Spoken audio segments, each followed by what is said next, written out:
டெல்லியில் 10 வயது சிறுமியை கடத்தி பாலியல் வன்கொடுமைக்கு உள்ளாக்கி கொலை செய்த கொடூரனை போலீசார் துப்பாக்கியால் சுட்டு பிடித்துள்ளனர். விசாரணைக்கு அழைத்துச் சென்ற போது தப்பியோட முயன்ற நபரின் காலில் தோட்டா பாய்ந்துள்ளது. நடந்தது என்ன?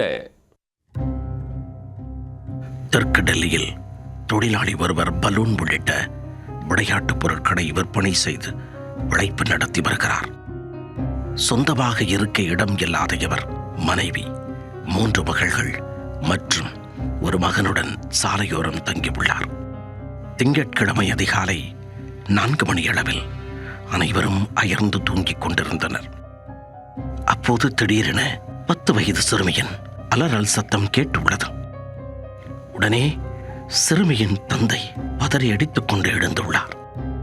சுதாரிப்பதற்குள் சிறுமியை வெள்ளை நிற காரில் ஒருவர் கடத்திச் சென்றதைக் கண்டு அதிர்ச்சி அடைந்துள்ளார்.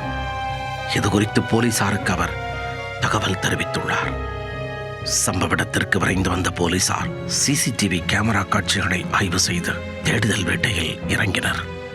பின்னர் GPS மற்றும் ஓட்டுநரின் செல்போன் சிக்னல் மூலம் சேசிங் செய்தனர். விகாஸ்புரி பகுதியில் அந்த காரை போலீசார் கண்டுபிடித்தனர்.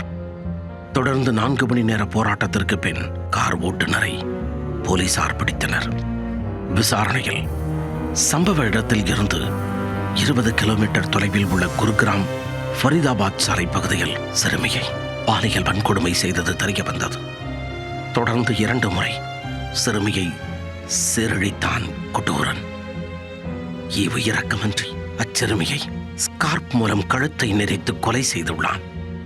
தொடர்ந்து மேற்கொண்ட விசாரணையில் கொடூர செயலில் ஈடுபட்டது பீகாரைச் சேர்ந்த பப்ளு என்பது தெரிய வந்தது.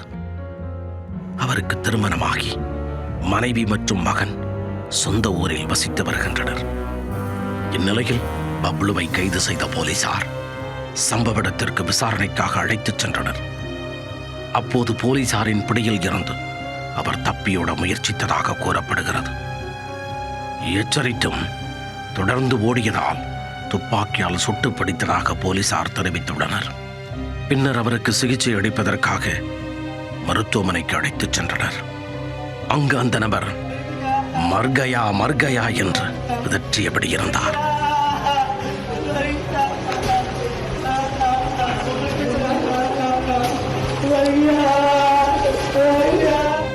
கைது செய்யப்பட்ட குற்றவாளிக்கு அதிகபட்ச தண்டனை பெற்றுக் கொடுக்க போலீசார் உரிய நடவடிக்கை எடுக்க வேண்டும் என்று பல்வேறு தரப்பினரும் வலியுறுத்தியுள்ளனர்.